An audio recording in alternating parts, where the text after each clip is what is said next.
smagu, kad renkatės gausiai.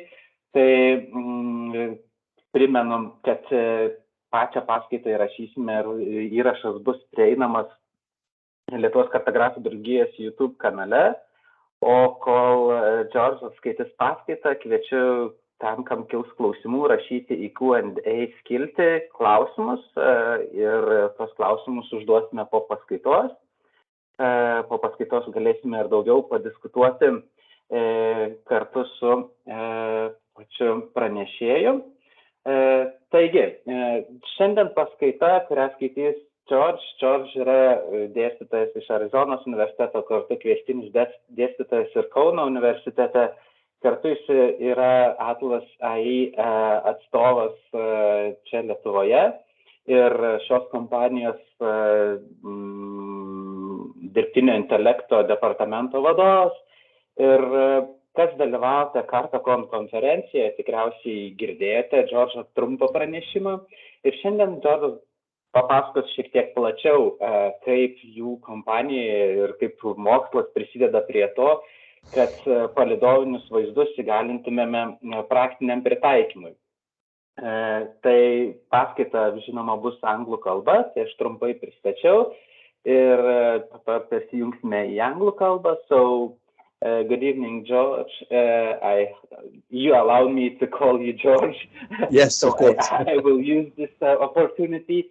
So thank you very much for joining us, and actually really appreciate that. And just for a quick intro before we start in your lecture, can you briefly tell us more about you, how you just came to this field of this all researchers and satellite imagery researchers? So can you just introduce us? Of course. Thank you very much, actually, for the kind introduction, Andrews. Hello, everybody. My name is Georgios Ouzounis, and I'm the head of machine learning engineering at Atlas AI. The company is headquartered in Silicon Valley, Palo Alto, California. And given the circumstance, I should say that this is a place where I don't think they've ever seen snow, unlucky them, where I have the luxury of actually being in Lithuania and enjoy the snow. I'm with Atlas AI for some time now, and indeed I have been in the field of remote sensing for quite some many years, decades actually. I started I started probably the most kind of serious project in my career back in the days that I was working for the Joint Research Center of the European Commission. That was 2009. And back then, the JRC was actually attempting to create the first version of the global human settlement layer, which you may be familiar with. And I actually took part in this production. So after that, I worked for a number of years with Maxar, and I changed directions. I changed the field of specialization, but a decade later, seeing that the global human settlement was not headed anywhere, I decided to go back into remote sensing and do something about it. So here I am practicing remote sensing for about 15 years now, and it's a pleasure and a joy to be here, invited by Andrews to talk a little bit about the works that we do at Atlas AI. So thank you, George, for introduction. So I think we can now start the lecture, and everyone we want to ask something, George, so please use opportunity to Q&A section and just ask questions, and later we will just ask questions for George, and we will have discussion. And so, yeah, the floor is yours, George. Thank you. So at Atlas AI, what we do is we're scouting vast amounts of data in order to be able to derive socioeconomic insights that are actually helping enterprises steer their investment into the developing world. And why do we do this? Simply because, as opposed to the Western world, Europe, United States, where there is a vast amount of information that can support decision-making in that direction, this is certainly not the case in places like Africa or South Asia. So if there is a big company, if there is a big capital that is being oriented towards investment and growth of the company in that specific part of the world, it's that question, how do I invest my money? Where do I go and what do I do? So there is nowhere that you can find this type of information that will actually help you do this, take the decisions in that direction. So this is exactly what we do, what we specialize in Atlas AI. And my topic today is going to be about socioeconomics and about the types of data that we use and the types of data that we generate and the actions that we take. So we'll start this talk giving perhaps a definition to start with. Definition of socioeconomics. It is the social science, as stated on the screen, that studies how economic activity affects and is shaped by social processes. So essentially, we're having an analysis of how the modern societies progress, stagnate, or regress because of different economic factors, whether these are local, regional, or global. And I will actually highlight these three keywords: progress, stagnate, and regress for the next slide, where the question that we are actually requested to answer is, where can investment best drive the most economic and societal progress? Why? Why societal progress? Well, this is actually what changed in the way that Western companies invest in the modern days and in the modern times. It's not just about economic growth. It needs to leave a positive footprint into the society as well in order for this to be successful and to be sustainable. That is actually taking us to the concept of inclusive growth, which is essentially defined as the growth that is distributed fairly across society and creates opportunities for all. So we're aiming at doing the very best for the companies, and at the same time maximize the positive effects for the local societies as well. How do we do all this? Well, first, we start by monitoring and forecasting regions of growth, stagnation, and vulnerability. So we're trying to understand the situation on the ground, and that is not just by looking at one image or one data set. That is by looking at a whole time series, let's say, that describe how things change over time in any specific geography. And then from that process, we're gaining insights into where indeed the private and the public organizations can grow the most successfully and sustainably. And from these insights, we are supporting decision-making for these investments in emerging markets where, as I said before, the market information is scarce. How do we do all this? Well, we gather our data. We're producing our socioeconomic data layers or indicators, which are essentially spatial data measuring human activity on the ground. And we blend in together with blend these layers together with enterprise data that is being shared with us by our customers into a platform that we have developed that is called Demand Intelligence in order to forecast demand. And with that at hand, we can then go ahead and propose or find and acquire new market segments that would be the optimal path to the enterprise or customer of ours that is seeking for such advice. And indeed, I mentioned before that this process requires the intersection of internal knowledge of the enterprise and external knowledge about the world, essentially, that we bring into the table through our socioeconomic indicators. So the intersection of these two sets is actually what allows us to understand the demand for specific products that the company is producing or services that they're providing, and identify these new market opportunities that make sense for them. And how do we do all this? So at the very base of the entire process flow, we have our set of rich predictive models and proprietary data sets. And with these at hand, we then combine and process and analyze the enterprise performance data together with our layers. We run a geospatial analysis, and then the result of this geospatial analysis, this is pretty much a piece that is being described as data science, is being translated into business insights and applicable solutions.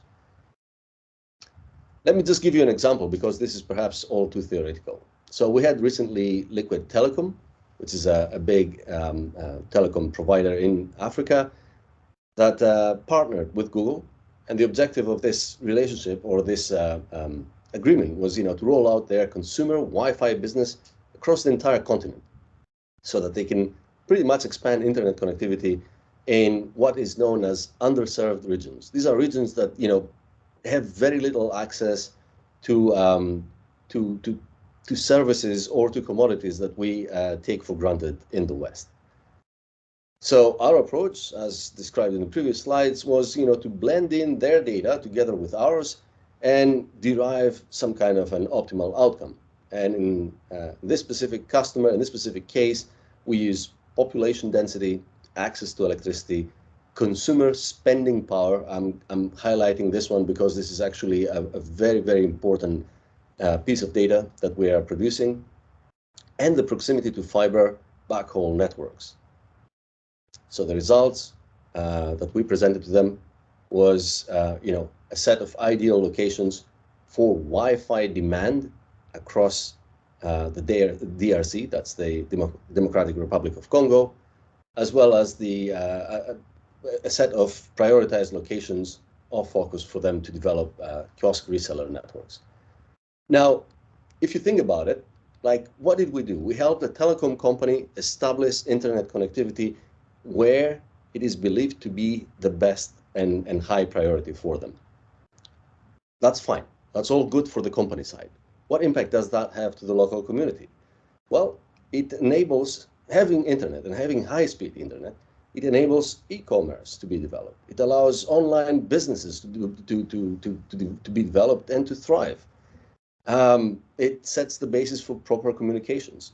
It helps the service sector to improve, and likewise the governance sector. So as you can see, taking actions of the kind is actually leaving a footprint in the local society, and it makes perfect sense to combine the two when suggesting where and what to do as an enterprise. So essentially, if I can summarize this, we plan where to focus investment and operations to promote inclusive growth. We predict how communities will be impacted by significant investments and operational changes. And lastly, as you may recall from a previous diagram, that was a circle of operations. We monitor again the changes caused by business and community investment to assess the impact and guide future action. So we want to make sure that this was indeed a success story, and if not, what are the ways that we can actually help it to become a success story? So typically, the question that we put on the table is, where can any one of our customers who wants to achieve a specific outcome, a target outcome, by doing this and in a given location, have that be a success? As an example here, I'm reading the yellow lines, or the yellow sections of this text. Where can internet service providers minimize costs of setting up new towers by launching with new merchant resellers in South Asia? This is the kind of logic that we follow. And as I mentioned before, this is done on a proprietary platform. It's called Demand Intelligence, where essentially we are hoping or promising to deliver to the customer where are their next customers. We identify the market segments and the customers for them. Okay, enough being said about the general mission. So the next thing that I would like to talk about is the actual socioeconomic indicators and the urban fabric layers. These are the data sets that we are producing to support all these operations. But before going there, sorry, I skipped the slide. Let me just review two quick facts here. The first is that what we're seeing across the globe is that we're having exponential rates of new data that are being captured on a daily basis about our planet. And this is happening via satellites, drones, operations on the ground that are reporting the outcomes in the Internet of Things. So there's a vast number of data that is being made available on a daily basis. And what we're seeing is that most industries are actually failing to make use of that, to derive, as we call it, operational insight. It's just sitting there. So this is one fact. And the other fact is that we have a vast amount of change happening at a global scale in all fronts and in all aspects. So the footprint of human activity is changing day by day at a colossal magnitude. And so far, what we've seen is that the traditional approaches, in order to be able to model that change, fail to address the scale and the types of change that we're witnessing at this scale. So these are two facts that I would like you to remember, because it is based on these that we actually developed a system that is allowing us, as a starting point, to gather as much of that open data as possible in order to source them into our machinery that is producing this socioeconomic fabric or layers. And these, together with third-party or public layers, are being sourced into our forecasting models. The results of these models, paired together with the enterprise data, go into our demand intelligence platform, and there is where we scout and mine the insights so that we can support the individual customers. So all this work is not work done in a black box. It's not some secret recipe or workflow from the world. Everything is based on peer-reviewed research that has been published in some of the top-ranking journals across the world. So this is all accessible and retrievable. We don't do things secretly. So going into the socioeconomic indicators, I'm going to show just Africa for the sake of time, but just wanted to say that some of the layers that I will show here, they're all being produced on a kilometric grid that is 1 kilometer by 1 kilometer every cell, all across Africa. So we're having a continental scale grid. And we have the capacity to reduce this down to 100 meters by 100 meters. The thing is that we don't do that by default, because that means that there is an increased computational cost. So we do that only upon demand. The layers themselves are being produced on an annual basis, sometimes monthly for some of them. And we have legacy layers that go back since the year 2000. All our results are being validated, so there is no speculation there. So we do report the results of this validation, so the customer knows exactly what to expect with regards to accuracy of our findings.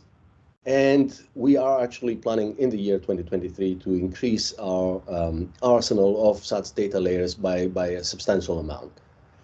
So the first one is the spending power, and this is a very powerful one. It's telling you on this kilometric grid, on every cell of that, so on every patch of land that is 1 kilometer by 1 kilometer, what is the number of dollars spent on average per person per day in international dollars.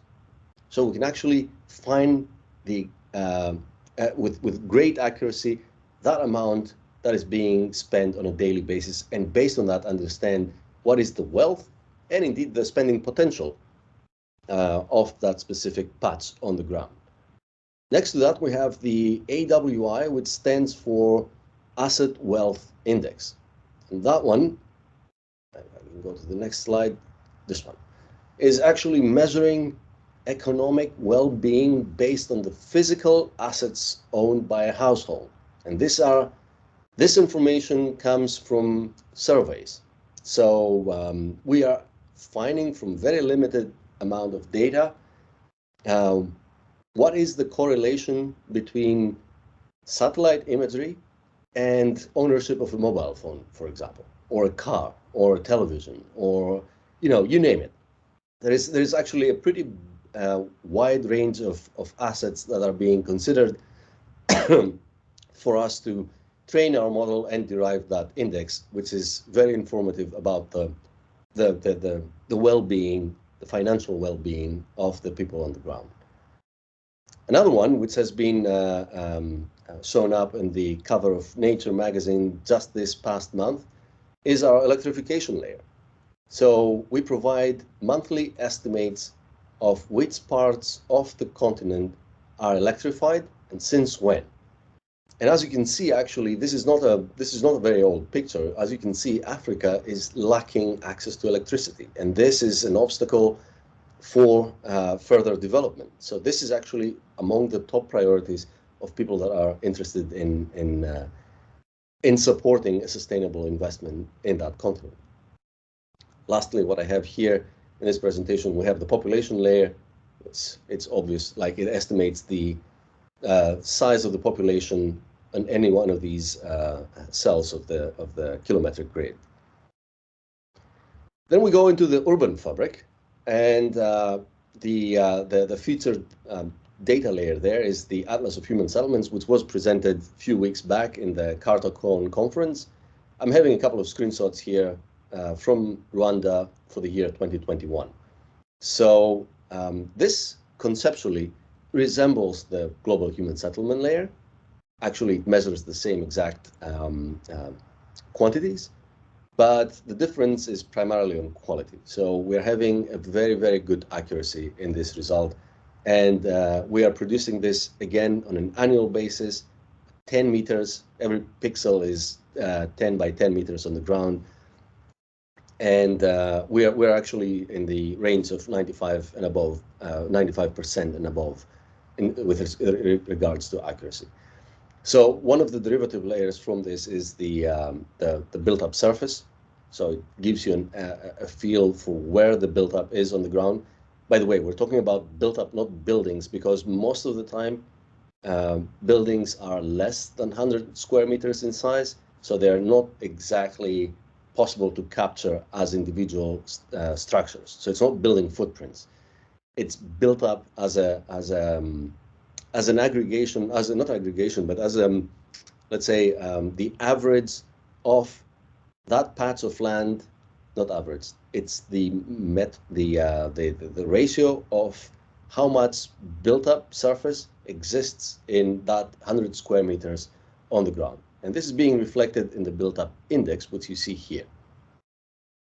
So the intensities of these pixels are telling you that in that specific location, which corresponds to 100 square meters on the ground, how much of that is actually built. So if this pixel is white, if it's 255 in intensity, that signifies that we're having 100% built, which suggests that you're probably looking at a big roof of a big industrial building or something of the kind. Here is a picture of Rwanda in 2016. That's all the settlements across the country. And here is 2021. What's the first thing that you can do with this? Obviously, change detection. So using the 2016 as a reference, what you see as blue now in this image is actually what has been added since 2016. So as you can see, there is a substantial growth of the settlements in that part of the country. And you can also do the opposite. So you can put 2021 at the front, and from there, whatever you see as an orange colored dot, that suggests that in that specific location, we had a contraction of the settlements. Things might have been abandoned, demolished, destroyed as a result of a number of different factors. It can be armed conflict, it can be natural disasters, it can be poverty, it can be all kinds of things. So this is what we refer to as negative growth. And I'm going to show a couple of more screenshots here of the settlement boundaries. This is for a dense urban environment in the capital. This is what it looks like. This is for a peri-urban environment, so in the suburbs. And there is one last at a higher zoom level in rural Rwanda. And when I'm saying negative change, as I demonstrated before, perhaps it's best explained by an image. This is actually taken from a similar finding in Kenya, 2018. We run that layer, and it suggested that in this specific area, we're seeing change. So by finding images from Google Earth and displaying them in the 3D view, at the top you see what was there in 2018, where there was a cluster of buildings nicely standing. 2021, you see ruins. So this is the negative change. So you can actually detect that as well.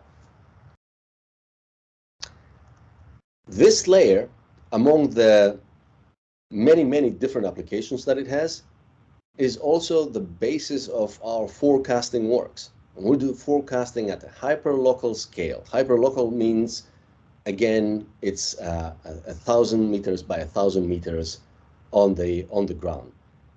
The reason why we stop there, or we set this as a default, is because most of the times it doesn't make sense to try to forecast, for example, population or change in settlement extent or density at finer resolution.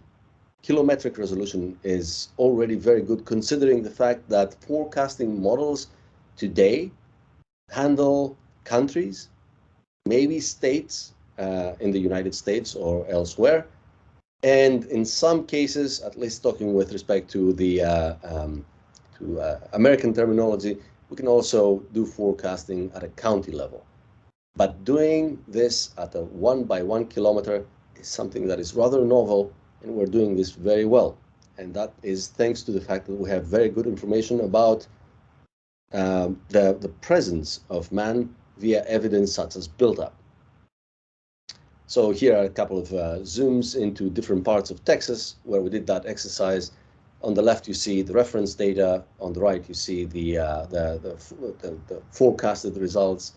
So the yellow-orange colors show the positive change, and the purple ones, the negative change, meaning the population contracted, reduced in that specific patch on the land. And likewise, you see that in Dallas, Texas. So far, we are approximately 76% in the or 76 percent in the R2 sense. So, but we are actually boosting this to reach upper 80s towards 90% before we make this commercially available. And then there is a whole range of other assets that are being extracted from very high resolution imagery in order to support our studies. Note that this is not done at a global scale or even at a country scale, simply because the cost of very high resolution imagery is prohibitive. So in this specific example, you see precise down to the last pixel segmentation of oil tanks, the detection and classification of various aircrafts. And before going into the next ones, actually, let me just make a note here. We're not in the business of selling polygons, which is actually what 95% of the remote sensing companies do in the world today. So we use that information to gain an insight about the economic activity on the wider area. So in the case of airplanes, for example, if you can detect the passenger planes and count them and estimate the number of passengers that they ferry, the one thing that that's going to tell you is about the potential, let's say, income that might come into the country if these are tourists that are traveling. Or it gives you a sense about the economic activity. What is happening in that location through that evidence of traffic, air traffic. There's one more example: road network segmentation and building footprint extraction. We do that incredibly well from very high resolution images. As I mentioned before, we just don't have vast access to this to do that at scale. And now it's time perhaps to go and show a couple of things that are being prepared for the Baltic States. There is a video that has been prepared which contains a lot of the material that was presented in the Kartocon conference. So I'm going to share this at the end of this talk. I'm going to copy paste that link to the chat channel. I would recommend you that you take a quick look at this. It actually gives you a good feel about how this Atlas of Human Settlements looks like in the Baltic States. But I have a couple of screenshots for you. So this exercise was done for the 3 Baltic states plus Kaliningrad. The reason why Kaliningrad was there was to be able to draw comparisons about when you do change detection, about how things change over time in Western-based economies versus Russian economy. So, this is purely for comparative purposes. People are welcome to explore this further. So there is a screenshot of Estonia at a zoom out scale, likewise of Latvia and Lithuania. And there is a zoom in into the built-up surface around Vilnius. And you see again the settlement boundaries in Vilnius, and a zoom in that shows you the level of detail that we're capturing. And likewise, the same for Kaunas, the city of Kaunas, and the boundaries across the built-up, and a zoom in into the city. Why are we interested in change? Well, change in itself is a very good indication, change in built-up specifically, and is a very good indication that allows us to identify regions of growth or stagnation. You know, if there is building activity, it suggests that the economy is growing. And the next thing with change detection is to identify also the types of growth. So one thing is to monitor, you know, the further development of settlements, but the next thing is to understand what exactly is being planted there. Are we having residential expansion, industrial, commercial? So that in itself is also a very powerful indicator about the understanding the economic situation on the ground. And by being able to classify, you know, these findings, then we can also detect underserved communities. Imagine that there is a new settlement south of Vilnius or whatever, and you see just buildings that are serving residential needs. The next question for you as an investor is, can I actually place a supermarket there? Is there any supermarket? Is there any school? Is there any hospital? Is there any other type of public service that, you know, might address the needs of the population? If yes, where is it? How many of them are there? And, you know, all these questions can be answered that will allow you to decide what is your best strategy if you're planning to make an investment in that specific location. It's another thing, verification of compliance with city planning. So we've seen many times that there is one plan on paper, a whole different reality on the ground. So this is actually something that can help, you know, the planners to make sure that things are growing as expected. And if they're not, then, you know, it can also give them an insight as to what needs to be done to make this a livable environment. So the places where I stayed recently in the United States have seen an enormous rate of residential expansion, residential buildings. So there was no space left for parks, for example. There was no space for car parking. So there were all these things that they were done just because of poor planning. And that's exactly what you can address with this type of information. And lastly, there is one more thing when change happens, is that you know, you can actually identify risks based on that change. So things might have been perfectly safe before, but now we're seeing an expansion of this settlement, for example, close to the banks of the river that tends to flood. So you can automatically draw flood zones, and you can automatically actually estimate how many of these areas are at high risk in that new settlement. And like it is the case with flood zones, you can have pollution sources, proximity to pollution sources, or restricted areas, or other things of this kind. Here are a couple of examples of change detection in Lithuania. So positive shows how it was back in 2016, and cyan shows how it was in 2021. So if I zoom in into the area between the two main cities, Vilnius and Kaunas, you see that there is actually quite a lot of these cyan dots suggesting that there has been substantial amount of growth in built-up in those 6 years, or 6 years. And doing the opposite, again, you can see what areas have been negatively impacted. Now, this is not necessarily the destruction or demolition of buildings. It can be for a whole number of reasons. So I'm highlighting a few in the south of Lithuania. One thing that we've noticed, for example, is that places where, you know, there is a dense vegetation and forest cover, you know, you might have trees growing to the extent that they cover the buildings. They go higher, taller than the buildings are, and they are obstructing the view of them. So the buildings disappear from the built-up map. So there can be a whole range of reasons why this might be happening. The thing is that you're given alerts where to put your focus, if you're doing a study of this kind. So I'm going to close this call by the call. Uncle Sam wants you to. Here's the proposal. Atlas AI is indeed opening all that data to research institutes for works of mutual interest.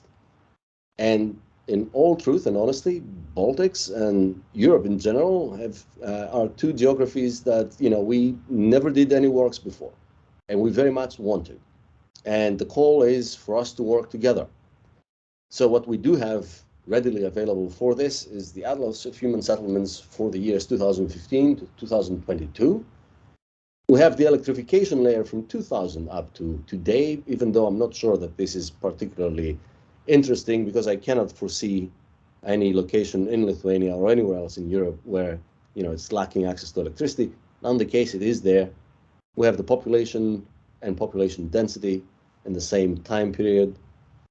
And lastly, with the permission of Andres, who might be able to access Inspire data and be able to produce upon demand road network information, building footprints, infrastructure footprints, and facilities footprints. And there is a ton of things that can be done with that. Now, we have an agenda for the developing world, and we know how to do that very well. We've got the machinery, we've got the data, and we've got everything we need.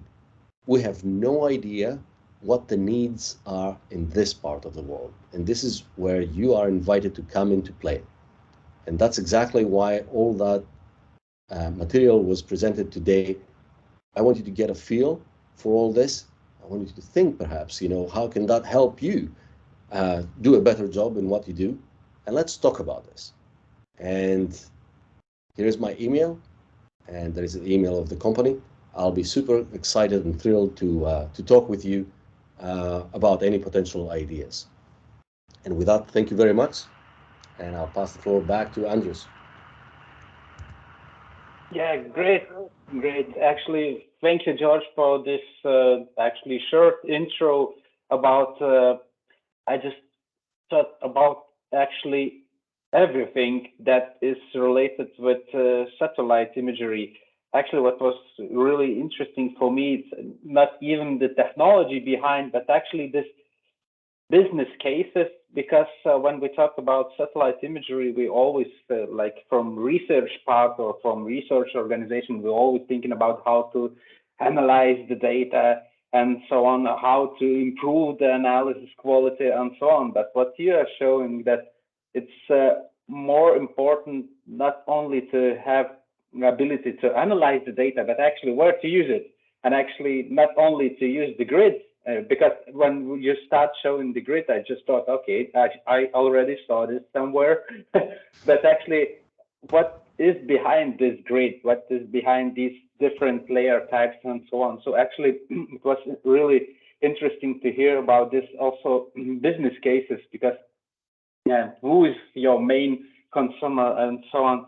So I think I will just I just warm up a little bit about this discussion, and feel free, everyone, to raise your hand and ask the question in chat or in Q&A section.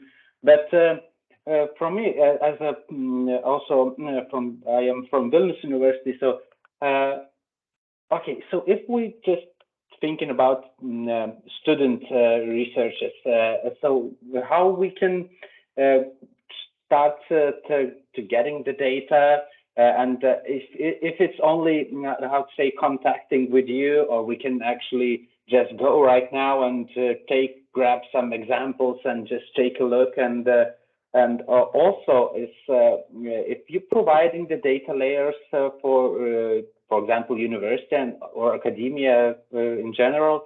So what kind of license we have with this, or this is what this is in like open data, or it's free data, and so Yeah. So for academia specifically, the data is being made mostly, available as is. The only constraint is that, there is an agreement that specifies that you cannot use it for commercial purposes, and that there is a need for credit, should you choose to publish that. So it's rather straightforward. For businesses or other institutions that would like to benefit from that, the call essentially is that, we sit together and we co-develop. We will provide this. We have a ton of machinery to actually process additional data sources, and we are inviting people to actually come up with ideas of, how could that serve their place, where they live, where they work, where everything is happening in their day-to-day reality. So we have a couple of thoughts and a couple of ideas, like we've seen, for example, given this major unrest in the wider area with the conflict in Ukraine, one of the things that is happening is that, there is a major disruption in the supply chain. So there's a ton of things that were being sourced either from Russia or from Ukraine before that cannot be guaranteed in the years to come. So consequent to that, we're seeing actually a mobilization of companies in order to try to safeguard, the same types of raw materials or processed materials or goods from other locations across the globe. And that is bringing, the part that was involving the United States, for example, supplying things to Europe or Latin America or North America in general, is not disrupted. So nothing changed there. But we're seeing right now the eastern corners of Europe be given a specific gravity, to address the import needs of the entire continent. So the Baltics in general, in the north, and Greece in the south, are being highlighted as the next big regions, for growth regarding logistics. So things will start coming in from the east through these two endpoints of the continent, because everything in between is in a way blocked. We have Ukraine, we've got Russia, so these are areas of problematic areas, if I can use the word. And in the case of the Baltic states, observing at what is happening in Russia, we're seeing that, they are actually, as we speak, they're manufacturing one of the biggest fleets, if not the biggest fleet in the world, for ships that are being able to transport goods from what they refer to as the Northern Passage. So given the fact that we have climate change and the ice caps, shrink over summertime, there is openings that allow potential commerce vehicles, ships, to cross. You need special ships in that. If this same thing happens for Europe, the first place that they will come to is the Baltics. So is the Baltics ready to accommodate that? When it comes into logistics, what exactly needs to be done in this country in order to be able to address the challenges that are yet to be revealed. And logistics has always been a strong part of the economy in the Baltics. I think now it's going to become even stronger. So finding where to set up logistics installations, like centers and ports and transportation networks and all these things is going to be a case study, I think, that is worth working ahead of time before the need comes. So this is just an application area that I thought about reading the news recently, that Germany is planning indeed to invest a lot of money in the region, but also is considering reviving an old plan which was connecting Lithuania with Greece with a highway directly, so that the two endpoints, the two import endpoints from the east are connected in between them. So there are things happening. Yeah, it's great to hear that these things happening here where we live. It's great to know about this. And you also talk a lot about the data validation. Actually, did you have resources in situ validation, like because when you're researching using AI and machine learning and so on, but actually in this data spare areas like in Africa and so on, so there is some in situ analysis. For example, if your analysis algorithms are accurate enough, or how you detect the inaccuracies and so on. Yeah, so the traditional approach is, to reserve always a part of the available data for testing purposes. So survey data that come to our hands, are purposely distorted so that you cannot identify, let's say, the individual that contributed to that survey. So it's not only de-anonymization. Forgive me, I'm just always having a hard time saying that word. The process of removing personal data from the answers that a specific individual might be giving, but also the same thing is happening with regards to the geography. So he might be placed here, and then there is a radius that they give you around that point that they say that somewhere in there was somebody that gave us these responses. So the process is becoming rather hard, really, because we don't have with pinpoint accuracy, where that response is coming from.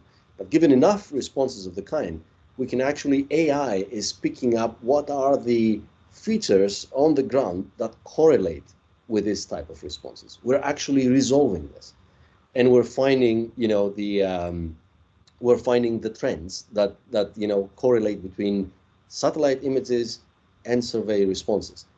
Now, some of that data is reserved for testing and validation, and we compare our findings against those areas. So it is based on that data that we can report our accuracy and deliver accordingly. So thanks, and here we have the great question actually from our audience. Thank you, Urte. So I just read for you this. Thank you for a very interesting talk. My question is, what ethical standards do you apply in your research and in presenting your findings? After all, you're working with sensitive information, in my opinion. Thanks. Yes, of course. Thank you for the nice question. So indeed, as I just described, everything has been de-anonymized and geographically, scattered so that there is no way of identifying the individual that contributed that information. This is not done by us. This is done by the institution that is collecting all that demographic data and distributing this to the world. So upon reception of that data, it is already kind of stripped of all personal information that might be used potentially by others, in non-straightforward ways. So we do not actually have to deal with that ourselves. It is done by the institutions that gather that data. So for us, the outcome of our work of processing all that data is, insights about where is the potential and what is the maximal benefit that can be seen on the ground. Perhaps, the maximal number of people that can benefit from a potential investment if a certain amount of money was to be placed in a wider geography. Let's make sure it goes in the right place. We're providing insights, and it is, of course, to the hand of the customer to decide if they will proceed with that or not. Okay, and actually, yeah, you also provide the data. It's like in a little bit generalized into this boxes. If we're talking about statistical information and data.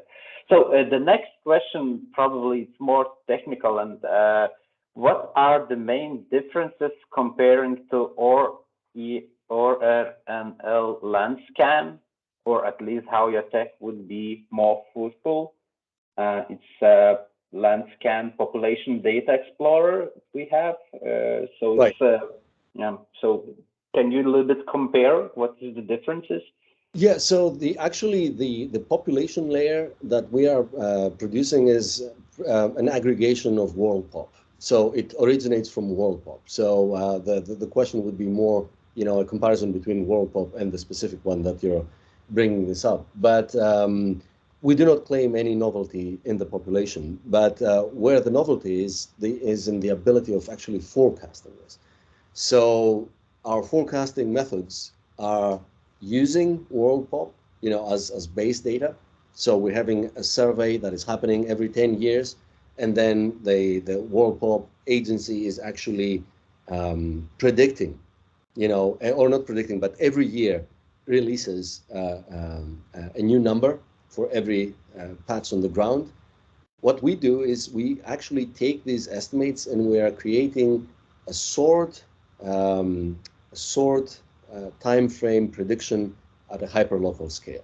So we go actually and say, that any specific location today, I can tell you how things are going to be population-wise in 1, 2, 3, 4, 5 years from now. And that is for a kilometric grid. And we do that, for every 1 year that passes, we can actually do that for the next 5 years that will follow. Great. Actually, my next question was a personal question about this forecasting, because it's so very interesting not to see just how the things looks right now, but actually how it looks after 5 or 10 years. And here I have also a great idea for actually applying your data here in Lithuania, even in Lithuania, because it seems that we have the data, but when we talk about forecasting, actually it's really tricky. And in Lithuania, we have the project, it's called agglomeration project. It is related with, we call it like toilet regulation from European Union. We have in European Union this regulation that there must in agglomerations the toilet must be centralized like this sewerage. And actually right now in Lithuania we start analyzing the different data sources and to draw the boundaries where the agglomerations are and how they will be like expanding this agglomeration across the cities. And what you are talking, so it seems that you can actually forecast like after the 5 years where could be these agglomeration boundaries came, and based on that probably even the governmental agency can plan the infrastructure centralization for this grown up areas. So did I talking about it make sense what I It does, and actually this comes to the second part of the forecasting, which I forgot to mention also regarding the previous question, which is one thing is forecasting population. The second thing that we forecast is where settlements are likely to emerge and at what density. So, like we're expecting, for example, northwest of Kaunas to see, a patch of 1 kilometer by 1 kilometer that will host perhaps, 100 houses, or that much percentage of built up with respect to the overall area.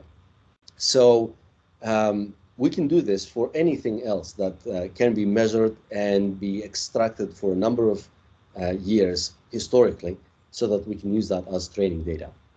So, if you have this information, Andres, for let's say a decade or few decades, I think that's usually more than sufficient for any such application to be developed. So the important thing is that the base technology has been developed, it has been proven, demonstrated, and right now we're just seeing potential ways of expanding it and extending it. So yeah, that makes sense. It is something that is worth discussing further.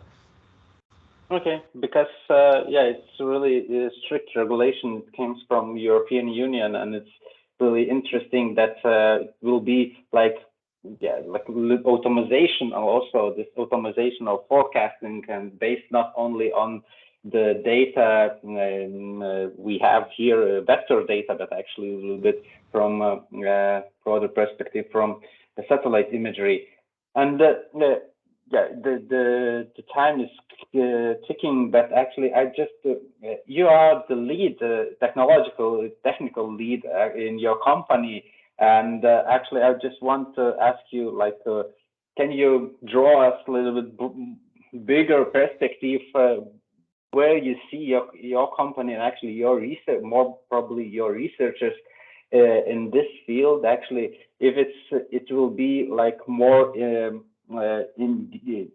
did researchers will be more detailed, or did researchers will be more broad in thematical perspective, or it will be like the future, it will be like for forecasting, or where you can see your So, I mean, we have different teams that deal with individual aspects of this entire process. So we have a team referred to as ADS, or Advanced Data Science team, that is indeed exploring new opportunities and new products and new services.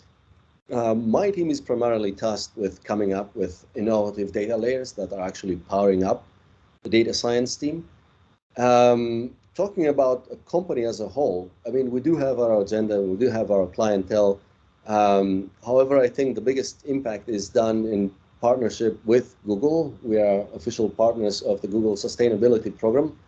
And, you know, we are throwing in our know-how in order to help other participants of the Google ecosystem to indeed, you know, develop in sustainable ways, both for themselves and for the local societies that they're addressing. So I think that this part is going to be our primary direction of growth.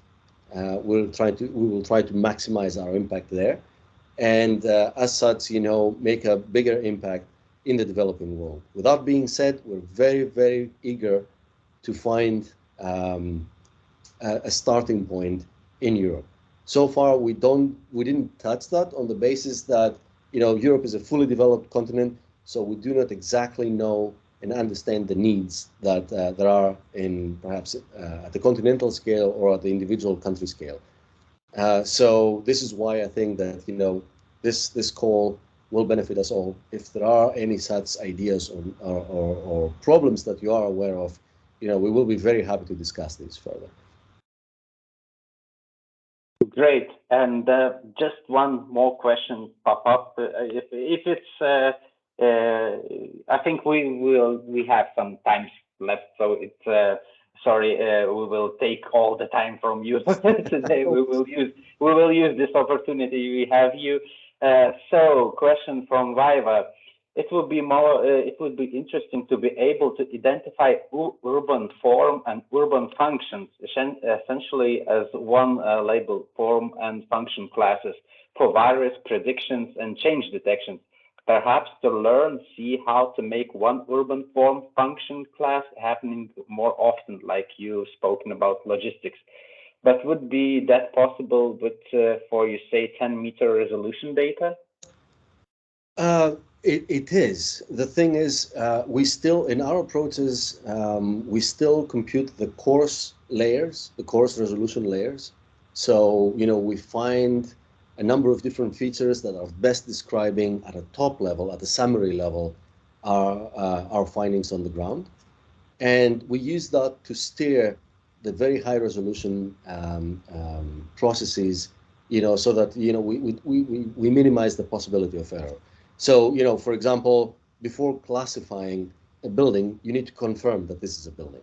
And when you work at a very high resolution, you know, like we work with aerial imagery, for example, and it's 5 centimeters. We do get a ton of information into our systems. However, you know, if you are requiring the perfect outline of a building and make sure that you do not incorporate noise, then this is something that requires, let's say, steering and guidance. And when you do that, when you actually go down to the individual structure and have that properly segmented, usually it's not the visual appearance of it that reveals its identity, but it's the context with respect to what else is around it. So, you know, like a building that is having how apartments, in the upper floors and shops at the bottom will probably be identified by its parking lots or by tents in front of it or things of the kind. Because if you're looking only at the roof is probably exactly the same as any other roof in the vicinity. So it's the context that matters. So to answer that question, yes, we can go down in resolution. However, the result is not going to come from the building itself. It's going to come from the greater context that is being provided by a bigger area. And over there, you need a stack of different resolutions. You need to start from potentially 10 meters, go all the way down to submetric, and evaluate the information at different scales.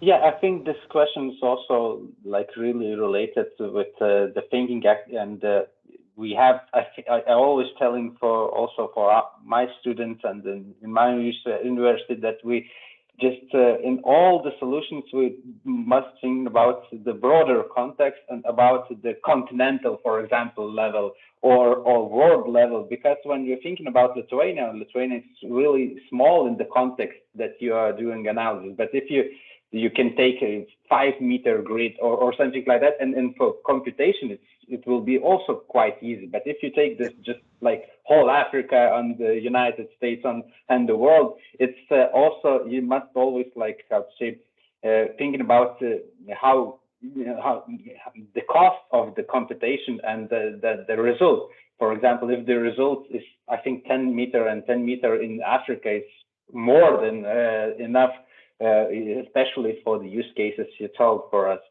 So yeah, it's a really great topic. Yeah. Okay, if someone just have more questions, you can raise your hand or you can just really quickly write. But I just want to ask you, George, that you can probably, I will share your contact in the YouTube channel, and this video will be uploaded to the Lithuanian Kartography Society YouTube channel. So everyone who's on Facebook, you can follow Lithuanian Kartography Association page, and we will share this information, and this video will be also shared. In the same YouTube channel, you can find George talk in Kartocon and more about human settlement atlas and about data in Baltic States.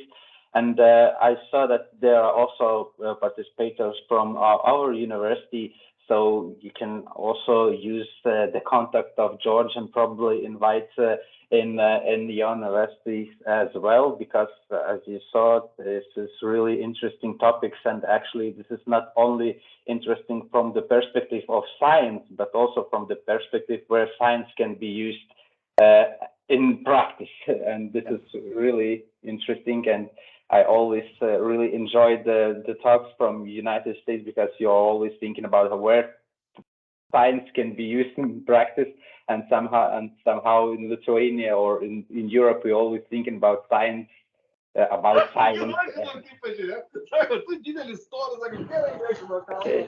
Wow, žvengiau. Okay. Thanks, Linus, for your talk. Yeah, it's my colleague from university. I will talk a little bit later with him about this. Just wanted to say one last thing, Andres. I am actually spending a substantial amount of time in Lithuania. So should there be any interest and should there be any expressed wish and will, to meet in person and talk about things, I'll be more than happy to do so. So I'm around, and yeah, I can get together with anyone that wants to discuss this further. Okay. Thank you, George. So very much. I really appreciate it, and thank you all for meeting us here. And as I mentioned, you will find this video and in YouTube channel. So keep in touch, and thanks again, George. Have a great day. Bye-bye. Bye.